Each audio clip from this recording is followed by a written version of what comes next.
Well, good morning. This is Steve Owenby, and I have with me this morning Andy Collins. We are members here at Westport Baptist Church. Those of you who are part of our church, you know us well. However, there may be others that will tune in to this edition of our video cast that may not know much about us. But we're Westport Baptist Church, located in Denver, North Carolina. Our website is www.westport.church. And today I've asked Andy to join us because we want to talk about, from a theological standpoint, I would say good stewardship, being good stewards of what God has given to us. And I'm reminded, I was kind of thinking about that, one passage in Scripture. Well, I'm not going to read the whole thing, but in Matthew 25, Jesus was talking. He said, "For the kingdom of heaven is like a man traveling to a far country who called his own servants and delivered his goods to them. And to one he gave 5 talents, to another 2, and to another 1, to each according to his own ability, and immediately he went on a journey." And I'm not going to read the whole passage, but the bottom line was that Jesus, in this parable he tells, he speaks of how that the man who gave the talents, that when he returned, he expected them to have been good stewards of what he had given to them. And when we look at our nation, when we look at our country, there never in the history of mankind has there been a society that has been blessed economically like we have. And when we think of believers being a part of that society, what a responsibility we have to make sure that we're using our resources in a responsible way, not just for the kingdom of God, but just being good stewards of what God has given to us, not letting it go to waste, and not because of ignorance on our part, becoming victims of fraud and so forth. So that's why we've asked Andy to come here today. Andy is a fraud specialist, and that's what he does for a living. He'll tell you a little bit about that here in a moment. But before we get started, I'd like to just have a word of prayer and ask God to bless the time that we have today. Okay, let's pray. Father, thank you, God, for every rich and good blessing you give to us. Lord, we, in this country, as we've already mentioned, we are so blessed financially. And God, we as believers, we want to be good stewards of what you've given to us. And Lord, we think about the wealth that we have that others in the world, they can't even begin to understand the wealth that we have. And Lord, even compared to those throughout history, Lord, no society has experienced the financial blessings that we have. And Lord, that ought to weigh heavy on us as believers to make sure that we're using our resources, Lord, for your kingdom. And Lord, we really, as Christians, we have no excuse for not giving to kingdom purposes a portion of what you've blessed us with. And I pray, God, that we'll be faithful in that way. But Lord, help us also to be faithful in just the way that we oversee and protect that which you've given us financially. And I just pray, God, that what we look at and talk about here today will be helpful, Lord, for believers and unbelievers alike. But Lord, help us to protect ourselves and to make wise choices in how we use and spend our money. And we pray this in Jesus' name. Amen. Amen. All right, Andy, thank you for coming in today. It's been just a joy to have you and your wife, Debbie, as a part of Westport Baptist Church. And, I think one thing that we share in common is that we both outdid ourselves in who we married. Yeah, punched way above our weight class. Yeah, yep. above the pay grade there. But anyway, why don't you just, I know that I don't want to spend a lot of time on this, but give us the short Reader's Digest version of Andy, this is your life, Well, I was born, and okay, short, Reader's Digest. Actually, I'm originally from Omaha, Nebraska. That is non-intentional, I think, in a way, because my dad was in the service and he happened to be stationed there. Moved around quite a bit in my life from either his career or mine. Debbie and I married back in 1987, and so we're going to be on 34 this year, which is a lot of fun. We have 3 kids and 3 grandkids, and probably others that will be en route at some point this year or next. We've been here in the Denver area for, I guess, about going on 3 years this year, and we ain't moving again. Well, bless the Lord. Well, yeah, so if you don't like us, that's too bad. If you do like us, well, praise the Lord. I actually am by trade, I've been in banking for about 38 years. The last 10 of which have been in the fraud world. I'm currently a industry insights manager for Wells Fargo, which means my best friends at work are with other banks and consortiums, and so I get to look at the macro view of And fraud. that's an interesting thing that you would think of these different banks being competitors, and Yeah. yet you're not competing with these. Well, no, I mean, yeah, we are competitors, but the fraud world is a little different because when you think about it, if banks aren't talking to each other, then they're not leveraging the full power of mitigation to be able to stop fraud, right? It's one space where we can share a little bit of data even by law, though the law does, put boundaries around that. But when we share, we find that we're much more successful at trying to thwart the bad guys. Personally, I'm a big advocate of sharing more. But anyway, my job is to work with consortiums and lobby groups and other types of industry, I guess, organizations, and then other banks. And really, it's to find out what kind of risks are out there, and then bring those risks into the 4 walls of Wells Fargo, so that we can somehow mitigate against those current risks that are out there. So anyway, that's what I do, and lots of deep background in fraud. I've actually run a fraud organization end to end back at SunTrust Bank when there was a SunTrust Bank, and then the rest of my career has kind of been the front lines with managing regions and also products, and it's a much very well storied career in 38 years of banking. Right. Well, why don't we jump into this? I got a phone call the other day. Oh, you did? I did. I was driving down the road, and my phone rang, and my car, my phone is connected to Bluetooth, so on the little screen there, a phone number popped up, and 99.9% of the time, if that phone number is not in my contact list so that it pulls a name up, I ignore it. I just don't answer it. I figure that if it's someone who really is trying to reach me, that they will leave a message, and I will be able to listen to that very quickly and respond to that. But as we all know, we get a lot of phone calls of people trying to sell us things, and Well, what was that phone call, Steve? Well, it was interesting. For whatever reason, I answered this phone call. I don't know. For some reason, I answered the phone. And the voice on the other end, it sounded like a young man, maybe in his early 20s, very polite and very engaging. And Andy, he said to me, "Hey, Grandpa." And I said, who is this? He said, "This is your grandson." I said, "I don't think so." He said, "Yeah, this is your grandson." And I remembered a conversation that you and I had. Yeah. And I began to smile a little bit, even while he was on the phone. I said, my grandchildren, I don't think they're old enough to be making phone calls right now. Yeah. So what was that about? Well, that was about, and was a great example of one of the many types of scams that take place each and every day in this country, in our community, and elsewhere. That particular type of scam is called a grandparent scam.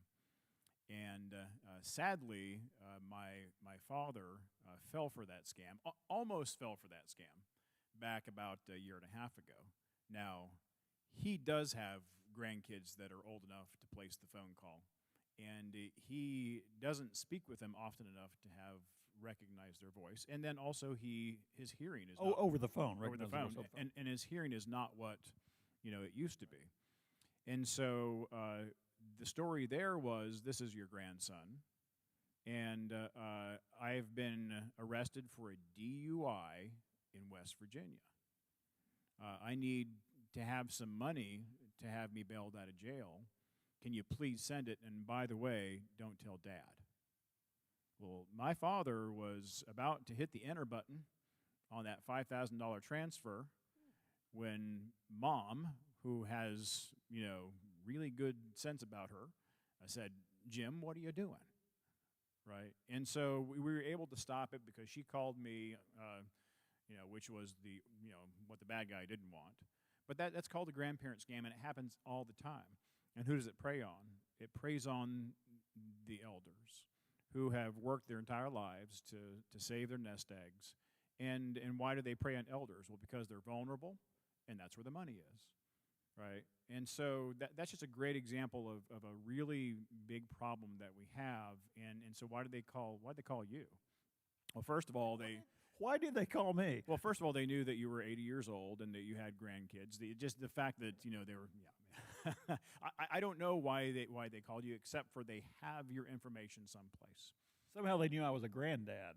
They did, and here's the scary part, Steve.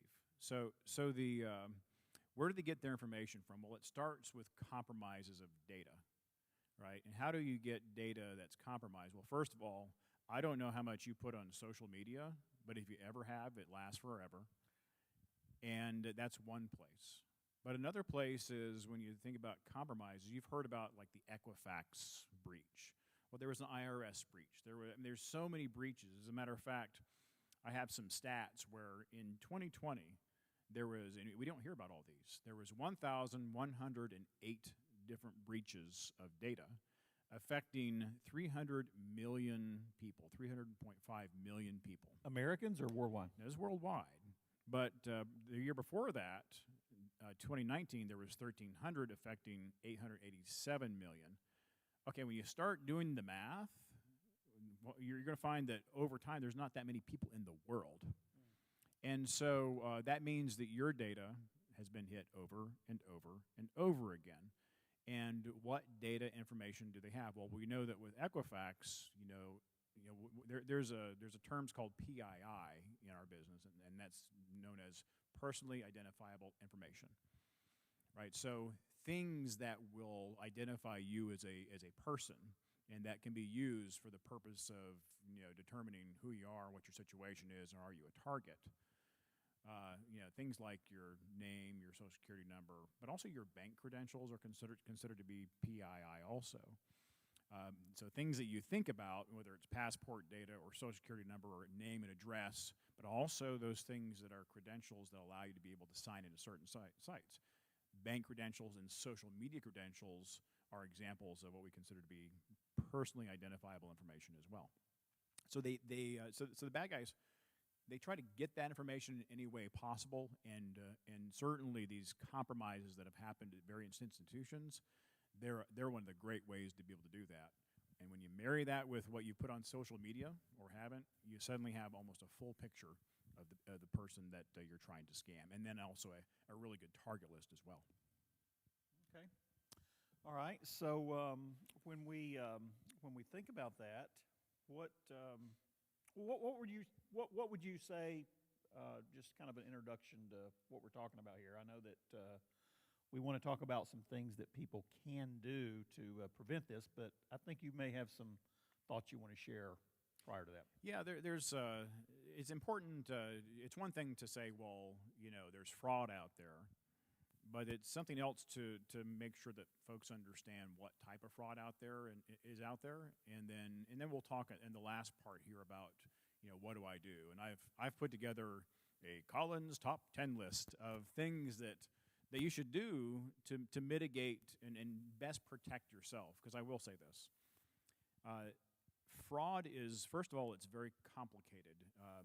The fraud actors that are out there, we used to have to worry about, teenage boys in their garage making fake credit cards, right? Well, we still have to worry about them to a degree. But now it's, these fraud actors in some cases are state-sponsored.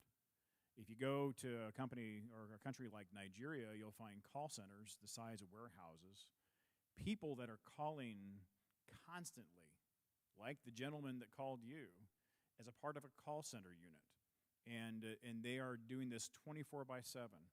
And what are they doing? They're just trying to extract additional information from you. And unfortunately for bankers like me, we have lots of tools and engines and smarts to be able to make sure we mitigate against fraud. But the weak link in the chain is generally the consumer. The consumer is entirely too quick to give away their information, to be fooled or hoodwinked into providing information that could be used for nefarious purposes. And so it's important that you understand that, and then those 10 things I'll talk about in a second, or in a few minutes, are important to, we'll share those things as well. But I will tell you this, that here's a great example. So I've been into the dark web, and you may know about the dark web. There's the web, and then there's the dark web. So what is, in a couple of sentences, what is the dark web? It's basically a parallel universe of the internet, where really bad things happen, and fraud actors are able to exchange information and so forth. And it's a constant curse for banks because that's where the bad guys communicate. And sometimes they communicate a lot of times in the web as well. But then the dark web's really just harder to track and trace. But I've seen websites where, and by the way, the compromises that we've talked about, if you think your information has not been compromised, you are incorrect. You can assume that your information has been compromised again and again and again. And all the bad guy needs is a little bit of cooperation from you, and the rest, to be able to fill in the blanks, and the rest is already out there. But as an example of and what we're going to get to is talking about how to make it harder for them to have cooperation from us. Absolutely. But from the dark web perspective, as an example, I've seen websites where, Steve, they look like they're retail websites, like you're going into Target or something, but they're selling your personal identifiable information. And the price tags on I'll call it PII now, are actually, they're very interesting. So for an example, this is social media, a hacked Gmail account sells on the dark web for $155.73. Now a hacked or a cloned MasterCard with a PIN actually only sells for $15. Well, why is it that a social media account sells for more than a credit card? Well, because a social media Gmail account, right, you have more opportunity to be able to get more information to steal more money, where a credit card is just going to be the amount of money that's available on the card. I can steal your identity if I am able to hack into that Gmail account. And so that's important to understand as a part of what we'll talk about in a few minutes in the mitigation, is that social media and those types of sign-ins and logins to your email are much more valuable to the criminals than are just simply a credit card anymore. So again, it's not the teenager in the garage anymore that we have to worry about. It's the or the global industrial espionage or fraud type of organizations that are set up. It's gang members. And all this is tied together with things like sex trafficking, money laundering, and then really the broad world of global theft and criminal activity. So don't think of the guy that calls you up as being just trying to get your money for himself. Probably not. He's probably trying to get it for a much broader purpose, and we have to understand that too. Are you suggesting that he's like a fundraiser? I would absolutely. I think that's probably a good way to put it. I think it's a good way to put it, because likely he's a part of a larger organization, not just acting on his own. Yeah. So just a word on a couple of types of scams and fraud, Steve, because you've already mentioned one. It was a great example, and the other one you hear all the time. These are typical phone scams. So that was a grandparent scam. Phone scams are. Wait a minute. Have you ever received a call from your car warranty being expiring? The calls, the stuff through the mail, emails, everything. Yeah, you see, so those types of, expiring warranty. The IRS is calling you to let you know that your Social Security has been frozen, and that to be able to get it unfrozen, you're going to have to provide them with some information. So what about calls where I have gotten at times that you have an outstanding debt, and if you don't take care of this immediately, maybe even from the saying it's from the IRS, that we will be turning this over to your local authorities and they will be issuing an arrest warrant. Yeah, anytime you get a phone call, an inbound call, you need to be very leery of it, especially if they're looking to extract either information or money or both from you. And so those are examples of scams, and you have to be very, very careful with them. I'll mention another scam that's first of all, phishing, which you've mentioned already, which is really the emails that are they're being sent to you. Smishing, which actually happens with a mobile, you get an alert that has a link in it, and so these types of scams are important. You stay away from them. Don't push the button type of thing. We'll cover all those types of mitigations. But once somebody has you push the button, for instance, on your email, and your email you can assume is infected by that point. And then they're probably reading all your emails. And then if they are, and you happen to, for instance, be doing a mortgage transaction, they're going to know everything about the mortgage transaction, including when your funding is going to take place and from whom. They're going to know your title company. So one type of email or compromise, for example, or a scam is called a BEC, or Business Email Compromise, also known as an email account compromise. And I have seen hundreds of thousands of dollars multiple times and life savings consumed by bad guys simply by watching emails where they have been able to phish the email and then divert the funding from one place, the legitimate place, to some place in China, right? And just simply by changing the account number and the routing number. And so, again, this is the consumer being the weak link in the chain, in the mitigation chain. Don't do anything that comes to you if you don't know who you're dealing with, and always check. So what would that practically look like? Because I remember you sharing with me a specific example of where someone was purchasing a home, and they had gotten an email, supposedly, from their mortgage company. Right. And what would that look like? Yeah, it was actually the title company. So let's just call them, Jane. So Jane had put $250,000 down on a new mortgage. She was going through the process of trying to fund the purchase of the house, taking whatever was in the savings account, probably from a previous a mortgage or a previous payoff, or maybe even just cash she had saved. And she was all set on closing day to have that funded into the title company, when she received an email from the title company. Now, it wasn't from the title company. It was from a look-alike. It looked like it was. It looked just like the title company. Those are the ones that scare me. They should. And so it said, your funding wire transfer instructions have changed. So please fund at this routing number and this account number instead of what you have today. Well, she didn't think anything of it because it came from the title company after all. And she didn't really understand that if she looked on the address line or the URL, that it wasn't the title company, that it was a little bit different. But the page itself looked just like the title company. She changed the wiring instructions, and the $250,000 that was expected of the title company never showed up.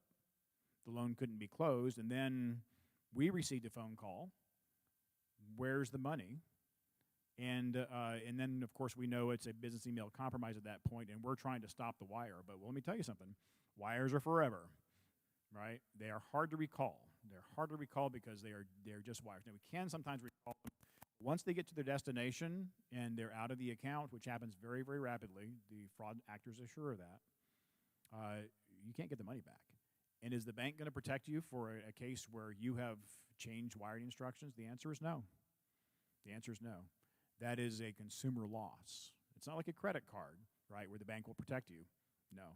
This is a situation where you're going to take the loss. So it's a great example, and one of the biggest examples, and the mortgage company or mortgage industry has done a fairly good job of educating people. They put big warning signs on their closing documents now. not all scams have such efforts behind them. So, and correct me if I'm wrong, but someone who is trying to scam and create a fake website that would trick you so that you think that it's your mortgage company or whatever, they could have it where all the pictures and logos and all look exactly alike. And is it true that even in that web address, all they would really have to change is one character or add one character, and that would make it different? Oh, Steve Owenby, you were a very well-educated guy. I wish that everybody was, right? Because, yes, all you have to do is just make a slight variation, and as long as that is not owned by some other entity, then you're gonna find that it may not necessarily be. So it's hard to tell. So instead of www.wellsfargo.com, it could be www.wellsfargo.com. Fargo, yeah, absolutely, absolutely. And that's what makes this complicated, right? You have to be so vigilant. You have to understand the game to be able to make sure you're mitigating against the game. So I'm just going to mention a couple other types of scams, if I could, Steve, because they hit people all the time, and I think it's important to understand the problem. So, we talked about grandparent scam. Underneath that is going to be all kinds of other elder abuse type of scams. But I'll mention romance scams. Romance scams usually come from online dating and so forth, but also, you've met this terrific person online, and they're over in the Philippines and or wherever the case may be, and you're going back and forth. You're really enjoying their company from the conversations you're having. They're probably a part of that vast call center network I was telling you about, but nonetheless, at some point, they're probably going to be asking you for more information, or they're going to be trying to extract dollars from you. And so that's called a romance scam, and it's important to know that there's people that are out there that are trying to extract dollars from you for the purpose of putting dollars in their own pockets or their organization's pockets. That's an example. Phone scams are another. Again, anybody that calls you up for whatever the purpose may be. We talked about the IRS. We talked about my car warranty, my refrigerator warranty, whatever the case may be. Somebody that is just using the phone to be able to contact you to extract data or to extract money, which ultimately is for the purpose of extracting money. You have to understand that's out there as well. And then the last one I'll mention, and these are the highest, incident rates, which is why I'm mentioning them, prize scams. You won! Congratulations! You need to click here. You're pretty good at that. Yeah, thank you. Yeah. Click here to be able to claim your prize, right? What could go wrong? Well, everything can go wrong, right? Because you're going to go and click that. It's likely malware. And then also, whatever page you land on is going to be working to extract information from you so you can get your prize. And if in this case, if it's too good to be true, if it sounds too good to be true, it is. When in doubt, don't. That's well said. No wonder you have the job you do. So anyway, there's just so many different types of things to worry about these days that go, especially with protecting your own identity. Because your identity is the key to be able to getting as much money as they can from you, right? And you have to protect your identity and your information with vigilance. I cannot tell you that enough, and that actually helps lead us to, great. So all this fraud is out there, and there's all these bad guys always trying to get my data, and then to be able to get my money, to be able to take over my ID. What do I do? What do I do? What do we do? What Andy? do we do? Well, Andy, what do we do? What do we do, Steve? The nice part is that we are not powerless, right? And the first thing I would say is that sometimes, especially with our seniors, if they have lost money or been scammed by some bad person, there's embarrassment. There is they just don't feel good about talking about it. They don't even call the bank a lot of cases. So a lot of the stats we know that there's a lot of cases that aren't even mentioned. Well, one thing I would say is if you have questions or if you have concerns, well, first of all, call your bank. Never feel embarrassed. about the fact that you may be a victim. If you're embarrassed and refuse to report it, then the banks and the authorities can't really do anything about it. But a lot of cases where we do see those reports, it may seem futile to you because perhaps you don't get your money back, but you may be able to help the next person from doing so. So don't feel like you can't say anything, or certainly don't be embarrassed. These guys are good, and because they pulled the wool over your eyes doesn't mean that that you're any less vigilant. Just means that you got the wool pulled over your eyes, but don't be embarrassed about it because it happens all the time. But the top 10 list is this, Steve. So, and I've put these into a framework where hopefully you can remember them, and they're supposed to be a little bit lighthearted in terms of the way that they're framed up. But just remember the top 10 list, and again, we will share this information with you so that you have it at your disposal. You can put it on your refrigerator if you want to, I guess, next to your kids or grandkids. But the first one is don't call me, I'll call you. And that goes to the notion of what you and I were talking about, the phone call you got, right? Unless someone's calling you, on a number that you trust, basically you have to look it up yourself. Don't trust the other person on the phone.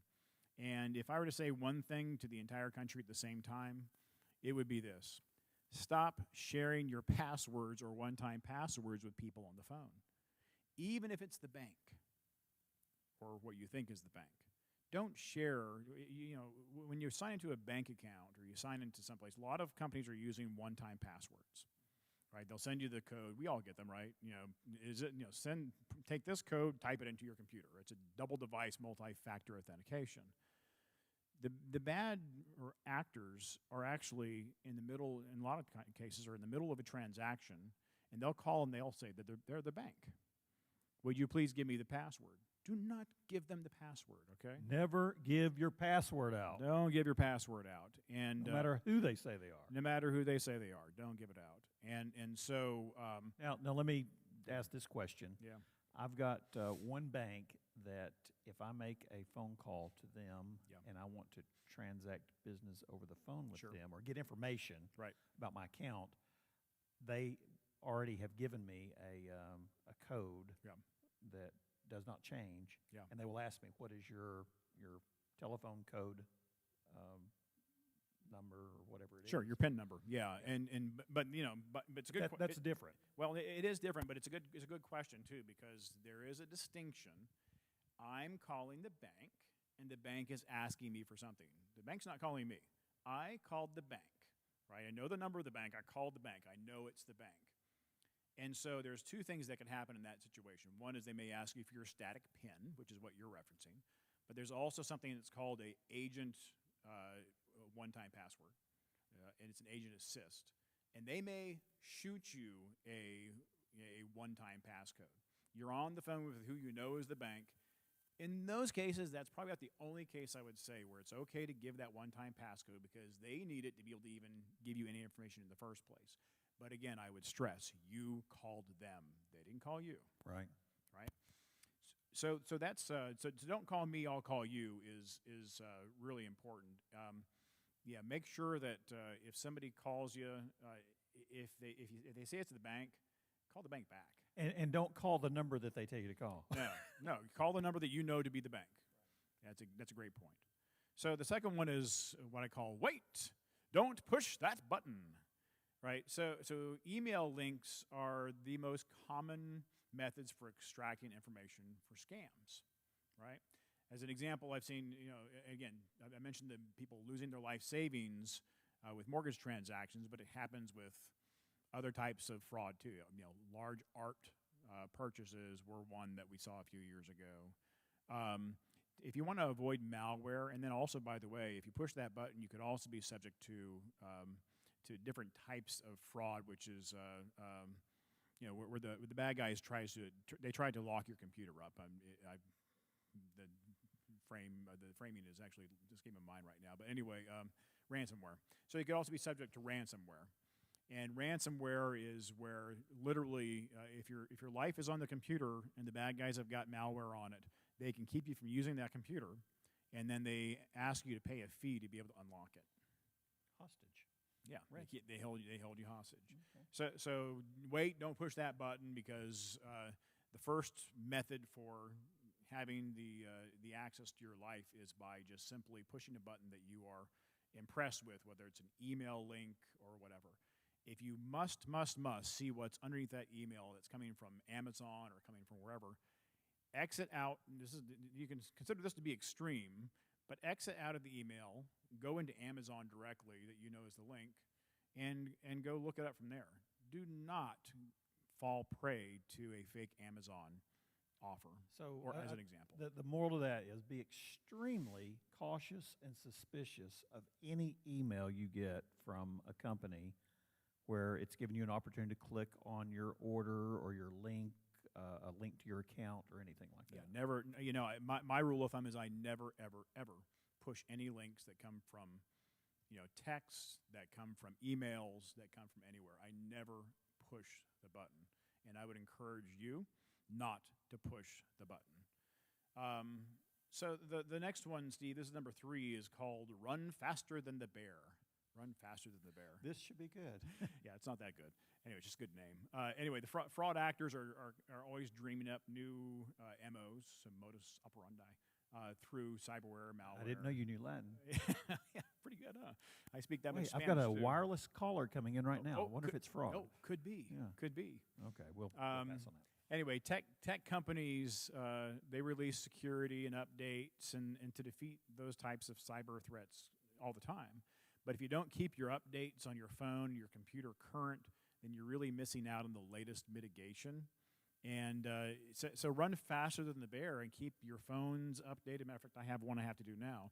Keep your phones updated, your computer updated, and if you have antivirus, which I would recommend, keep that current all the time as well. Just stay current, because there's always something new popping through, and we in the banking business or the cyber business, we know it, which is why we have these constant updates to be able to help defeat those things. So I added my phone service, and I will not promote the company that I use, but my phone service offered a security feature.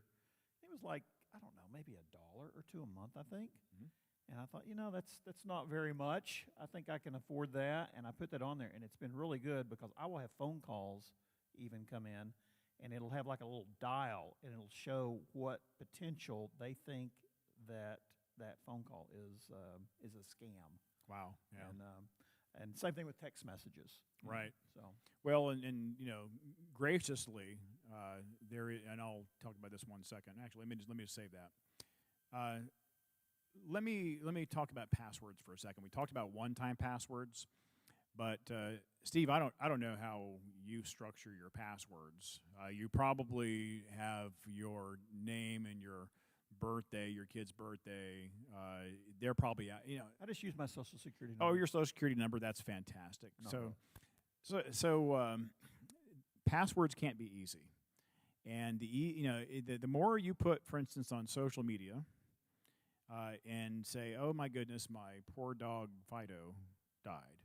Well, Fido, if that Fido name is out there any place, and you've used that as a part of your password, you're going to find yourself potentially compromised, because there are certain things that fraud actors trying to guess passwords, or computer programs working to guess passwords, will use to be able to determine what your passwords might be. So bring out your creative side, Steve. That's number 4. Bring out your creative side. I keep a list.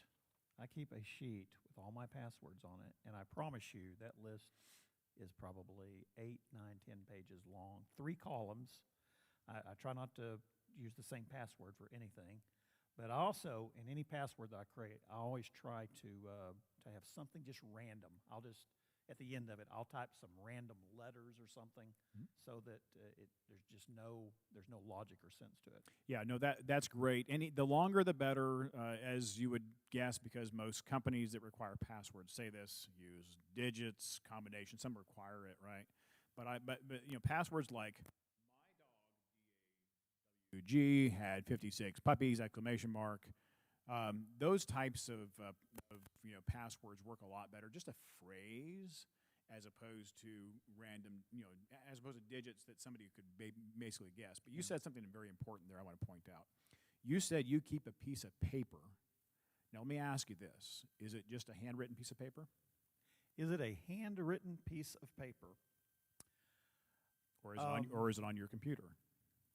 I have it password protected on Okay. my computer. So But it's not on the internet. Okay. It's not on a cloud or anything. I get it. So I would only encourage this. If you have something that's on your computer, then it's going to be subject to a potential malware and potential breach of your passwords. If you really, really want to be safe, you'll copy it, you'll start keeping it manually, and you'll put it in a locked drawer someplace where nobody knows where it's at, right? That's keeping a piece of paper is the safest way to safeguard against intrusion on your computer and potentially somebody hacking that, encryption. Now I'm going to have every person in Nigeria trying to get into my computer and get that form because you asked me that question. Well, now you'll have to do something about it, won't you, Steve? Anyway, do bring out your creative side, and also if your bank or wherever offers what I call persistent multi-factor authentication, which is like the one-time passwords, where you have to enter them every single time, do that. Sign up for that because that's great protection, especially if you're not giving away the information. All right, one quick maintenance thing here real quick. I want to switch mics with you. Okay. I think his is cutting out every once in a while.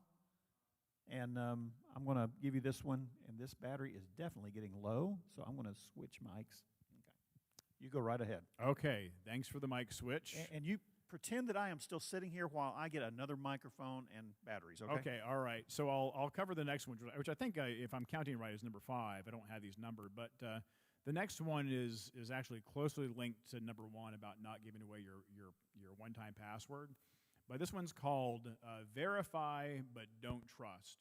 And there are literally applications on the App Store where you can go and download today where I can turn my phone and my phone number into whatever I want for it to say. Like, for instance, if I want my phone, Steve, to say, hey, I'm from Wells Fargo, my phone would actually say Wells Fargo or Bank of America. And the idea is to, as advertised on the app, is to fool your friends, it's going to be funny.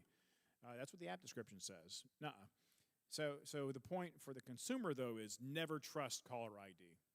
Never trust caller ID. You just don't know who is going to be calling. Now, there are certain things happening from a regulatory perspective where the phone companies this year even are being forced to stop some of the robocalls and identify robocalls and identify spoofing.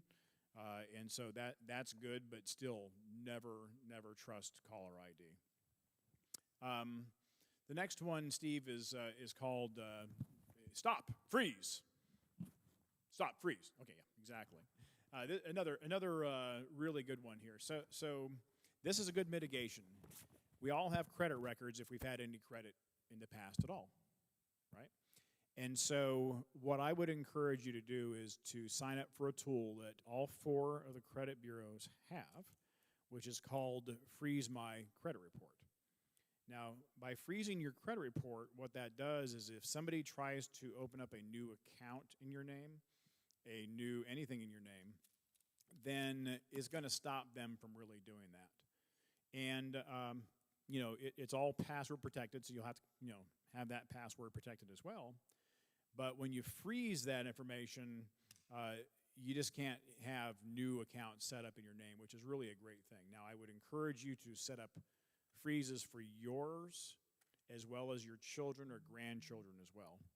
Why would I need to set up a freeze for my children and grandchildren? Well, there's a type of fraud that's called synthetic ID fraud, and there are fraud actors who will take information, let's say Steve's name, my grandkids' social security numbers, and some other random address, and they'll basically make up a person.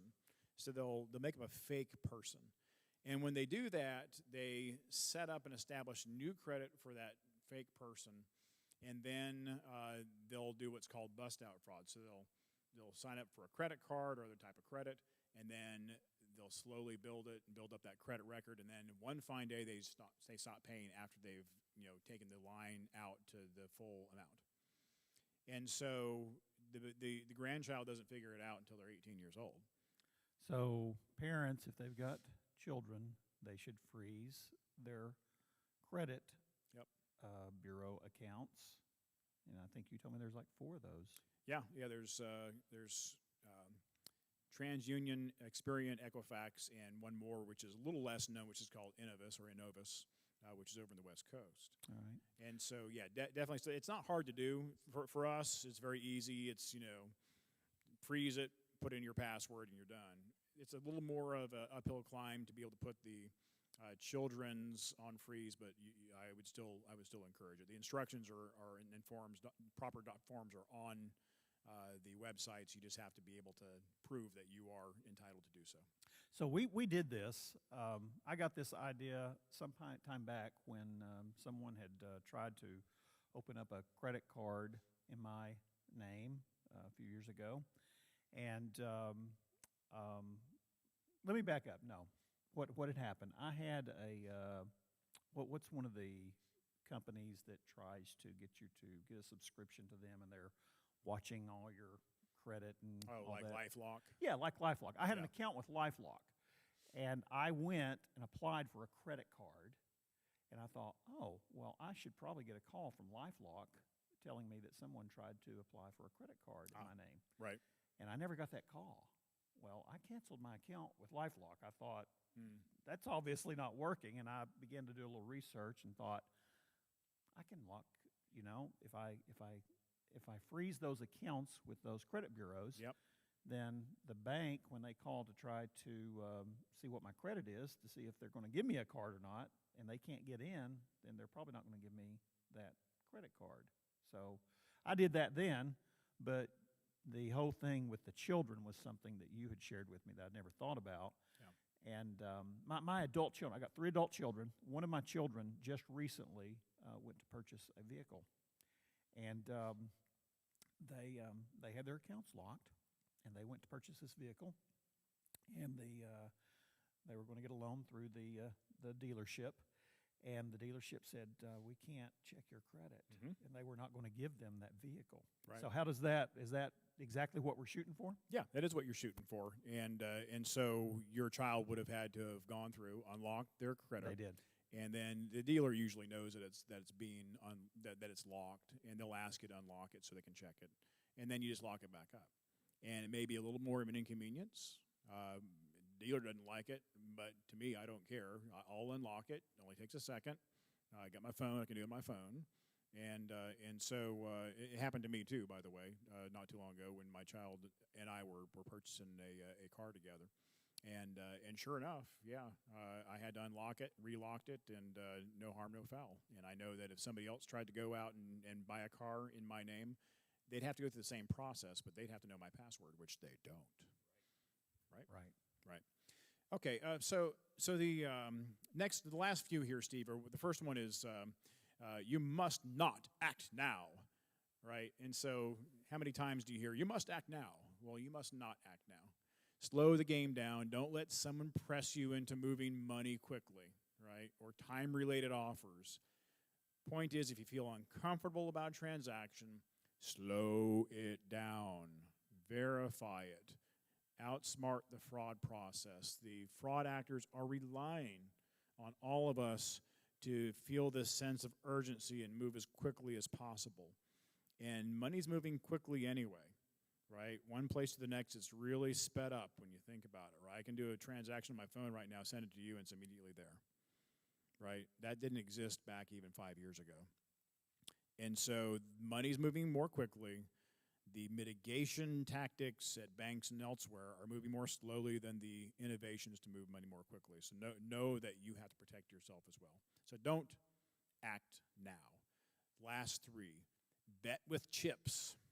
I shouldn't say that in a Baptist church, but bet with chips.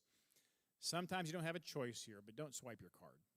Don't swipe unless you have to. Don't swipe unless you have to. And I know that in gas stations, they're starting to convert to the chips. You'll notice it, and you'll leave the card in as opposed to swipe. When you swipe, as an example, at a gas station, you're swiping and you're leaving yourself subject to having your card number taken. It's called skimming by a fraud actor. And likely, if you're having to put your zip code or PIN in, they got a little camera. They're watching you put the PIN in. Okay, that's called skimming. It's a big thing at ATMs as well as at especially gas stations. With gas stations, they've been put on this reprieve for years by the Visa, MasterCard, American Express from having to convert the gas stations because of the expense. But that's going away, and so they're starting to convert more quickly, and that's going to help. But don't use the mag stripe if you can possibly avoid it. There are some merchants that have not converted. They still have the swipe, but know that if you use the swipe, you're subject to having that card information stolen. And how can they use it? Online, right? Last two. First of all, if you feel lonely, get a dog. So let me just say this. Don't. Yeah, don't get a dog. Yeah, let me say this. This is not meant to be disparaging. Loneliness is a big issue in this country. Particularly, we've gone through this whole COVID crisis, and we continue to. You must stay indoors. You must not come to church. You must not sing. All these things that we've been asked to do for the better of the society have made people lonely. And I don't mean to disparage that or make light of it. But people who are lonely are susceptible to romance scams, friend fraud, friendly fraud, which is your relatives taking advantage of you, elder financial abuse. What I would ask is, if you know somebody who's lonely, reach out to them. Help them from being lonely, right? That's our responsibility as humans, as Christians. That's what we should be doing. And prevent loneliness, especially during these days. And then if we can do that and get out of this rut together, understand that that's going to help somebody not just feeling better, but from being a vulnerable individual to the prey to the people that would have your money in their pocket or try to. The last one is really, really simple, Steve, and it's know the game, right? By talking about this today, we're educating the folks at Westport and hopefully beyond. But keep up with your bank's website and the resources to educate yourself on the latest fraud trends. The FCC, there's all kinds of government entities that tell you the latest in fraud. The American Banker Association has a great website. It talks about things your bank would never ask, right, which includes things like one-time password. If you know what the bad guys are doing and how they do it and how they prey on you, then you'll be able to protect yourself against those things. Being educated is always one of the best things you can do to ensure that you are not as susceptible as you potentially could be if you didn't know those things. All right, so let me ask you a couple of questions here. Fire away. Before we close, unless you need to say something else first. No, I love questions. Go ahead. All right. So, is there any way to protect yourself from when you're at a restaurant and they come to get your credit card to go pay your bill?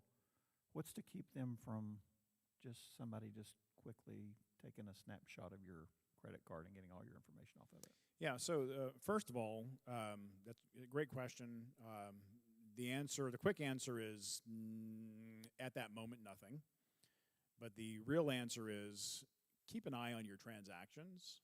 And the good news is that in the case of a credit card or a debit card, your bank is going to protect you. They are not only bound by law to do so through Regulation Z, which is for credit cards, governs credit card liability, but also Regulation E, which is debit card liability. And the government says you're only susceptible to having a $50 loss for each one of these, as long as you notify the bank in time. So notify the bank in time, right? So if you see suspicious activity after that transaction, then, because that's what you're worried about, right? Not that transaction, it's the ones after one. So notify your bank, they'll refund you, just file a claim, and so you'll be fine, they'll replace your card. The good news is that a lot of companies are beginning to go to more of a point of sale where you're dipping your card into a machine, or they're bringing out a machine and saying, here, put your card in here, so it doesn't disappear from your table anymore. And I think we'll see a proliferation of that as we move forward because it's better for the restaurant, as an example, and it's certainly better for the consumer to be able to do that. EMV, which is the chip on your card that stands for Euro, MasterCard, and Visa. That chip technology, so far, knock on whatever wood we have, has not been demonstrated to be unsafe in any way. It can't be counterfeited. It's, inside that chip are codes that are running back and forth one at a time. They're changing all the time. So it's very, very hard to defeat. And so anyway, that technology coming out should be pretty safe to be able to use. All right. So when we think about credit cards and debit cards for security purposes, is either better than the other to use? Well, I personally am fond of credit cards. I'm a bit of a credit card junkie. I like the reward points.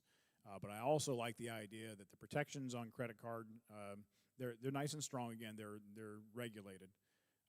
But I like to use other people's money for that regulation, right? Well, and I guess, and I may be completely off base on this, but logically, I've just thought that maybe with the credit card company, they want you to remain their customer, so they're probably going to be more prone to cover those losses. Well, what I would say is that with a credit card, because credit card and debit card, you're going to find are really well protected by the banks, and again, regulation helps ensure that. But you're going to run into less of a mess if you end up having fraud on a credit card, right? It's generally an isolated incidence where the credit card's It's not my money out of my bank. It's not your money, somebody else's money. If somebody's monkeying around with your debit card, however, which is linked directly to your checking account, so your money, and then they're able to get away with quite a bit before you realize it, and then you have these NSF fees that they'll be refunded, but then somebody else is getting a bad check, for an example, and then they're charging you fees. It can snowball more with a debit card than it can a credit card. So I like the idea of credit card. Now there's a downside to it, and that is you have to be disciplined. I never encourage credit card debt as a banker. Now my bankers who are on the credit card product side hate when I say that. Because we want you to use and have credit card, debt to a degree, not irresponsibly. But personally, I don't have credit card debt, but I use credit cards on everything, and right. that's because I get rewards points for it, and I'm disciplined enough to pay it off very frequently. Yeah, and same here. I think in our almost 36 years of marriage, we have paid interest on one statement on a credit card. Because we've just tried to make sure we use it a lot for the points, but we've tried to make sure that we don't pay the interest. Yeah. Well, I'm going to ask you to don't think about that month anymore, okay? Because that's pretty good. Am I forgiven? Yeah. Don't beat yourself up for that, okay? Okay. It's all good. In the past now, right? Yeah. All right. So here's another question I have for you that I was just thinking about, and I've thought about this, and I thought this seems to be so, it seems like it would be putting us at great risk, but you write a check. It's got your check account number, your bank account number, and your routing number on there. Yeah. Is that not a scary thing that you're writing that piece of paper and it's got that information on there? Yeah, your name, and your address. The only thing they don't have is your birthday and your Social Security number. Yeah, they used to, right? And we used to put our Social Security number on our check. We did. And listen, as a banker, I would tell you that I can't wait for checks to go to the great abyss and stop being used in some ways. In other ways, that the alternative is going to be that everything's digital. And, there's some things you have to be concerned about with, everything being digital as well. So, I actually don't write checks, and I always use cards for that purpose. Yes, your routing number and your account number are valuable pieces of information, and the more you put them out there, the more susceptible you are to potential fraud. So, how hard is it to counterfeit a check these days? Well, they're not hard. The only thing that keeps a check to be able to go through a check scanner is that MICR code at the bottom, which is magnetic media. But even that's very, very easy to be able to counterfeit. Counterfeit checks are a big problem for banks today. It happens all the time. We see them, for instance, with the stimulus checks. We're seeing counterfeit checks today from stimulus round number 13, whatever it was, 2. And, sorry, so many. Round number 2, and then somebody makes a really good counterfeit, takes it So to the bank. thankful for my grandkids providing this money for me, by the way. But anyway. That's what happened. Anyway, yeah, checks. If you can avoid writing, I tell people don't write the check, and if you must write a check, then go into your bank, go into bill pay, and then use those checks because they're not going to have your So information. you would be more comfortable writing a check online and having that Through my bank's bill pay, I through your would. bank's bill pay than you would writing it manually and Yeah. putting it in the mail. And Yes, I sending it. would. Wow. What about Google Pay? There's a few Google Pay, PayPal. Yeah. Transferring money like that. Is that a good way? Are there fees that if I owed you some money, if I owed you $100, and I wanted to give you that money, and I went under Google Pay to do that? I have my phone here. If you Well, like, to go ahead and do that. I think it's the other way around. But anyway, I was trying to be nice. But if we need to do that transaction, is there a fee that No. I have to pay, or that you have to forfeit on your end in getting Yeah, that? Or? no, there's no fees. The bank actually is absorbing the costs from third parties. In that case, actually, in the case of banks, the bank itself is most banks endorse the use of Zelle, and Zelle is actually managed by a company that is owned by the large banks in the country. Okay. And so Zelle is kind of it's encapsulated into the mobile bank experience you have with your own bank. PayPal, Venmo, all the others that are more outliers. I use them occasionally. I do like a PayPal wallet for online purchases. I know MasterCard, Visa have their, And that's something I flavors. do regularly. Sure. I mean, there's some accounts I've got Yeah. where I will use my credit card. Yeah. But sometimes we make purchases from companies that maybe we're not that familiar with. We feel Right. confident about it, but a little bit of uncertainty there.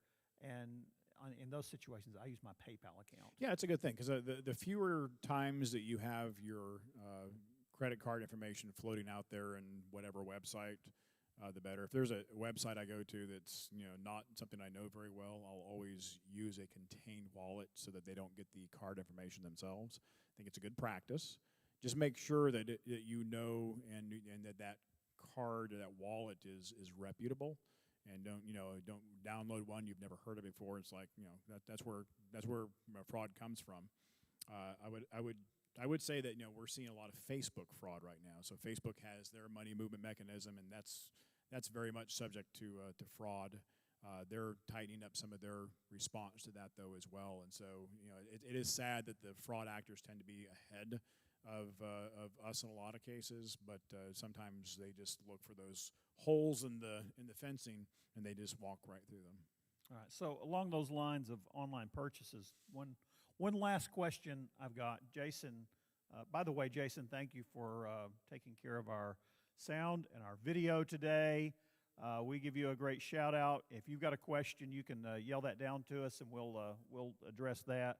But one last question I had is that tell me if this is important, effective, or just a waste of time. But when I have gone to a website and I'm looking to make a purchase, one thing I've always looked for is at the beginning of the web address, HTTPS. Yes. Yep.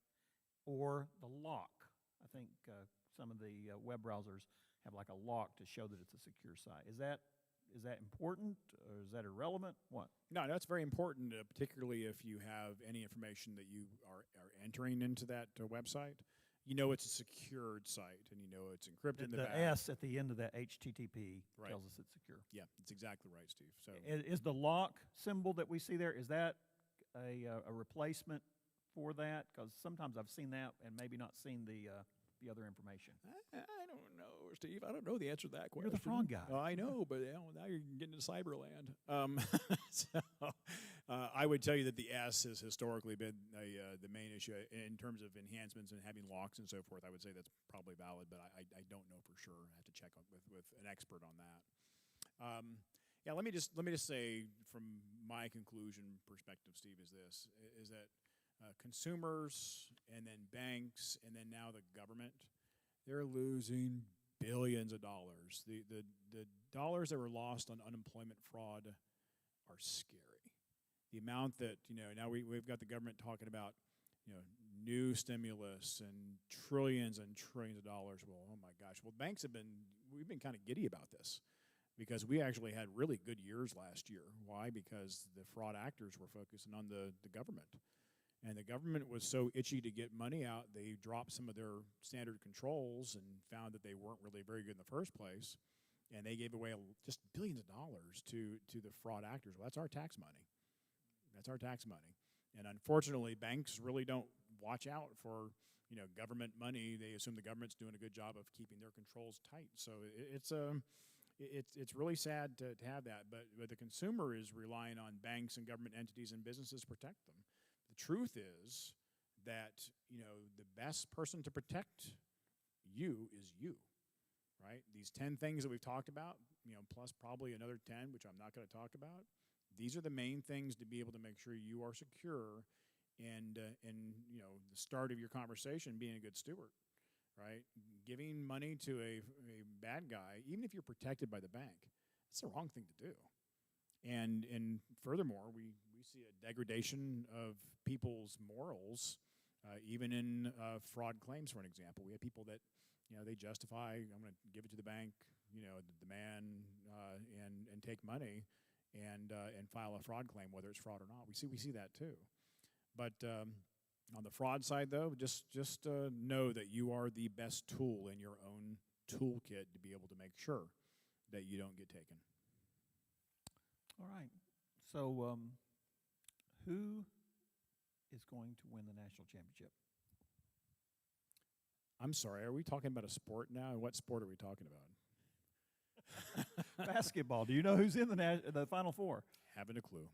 All right. Well, Baylor, Houston, Gonzaga, and UCLA, I think, are the Final Four teams. But all right. Sorry, no, not my forte. But I can tell you where some of the next fraud trends are if you want to know that. All right. All right. Well, Andy, thank you for joining us Thanks today. for the invitation. Jason, anything on your end that we need to address before we end this? All right. Thank you all for tuning in. And if you have any questions, you can send an email to us at info@westport.church. info@westport.church. You can visit our website, again, www.westport.church. And as always, I just want to say that if you have any questions about what it means to have a relationship with Christ, what's going to happen to me when I leave this world, when I die, that's what we are about as a church. We want to help people know God and love Him and serve Him and obey Him. And if you have any questions about that, we would love to talk with you. And you can reach out to us first through email, and we will promise you we'll get back to you. Thank you so much, and God bless you.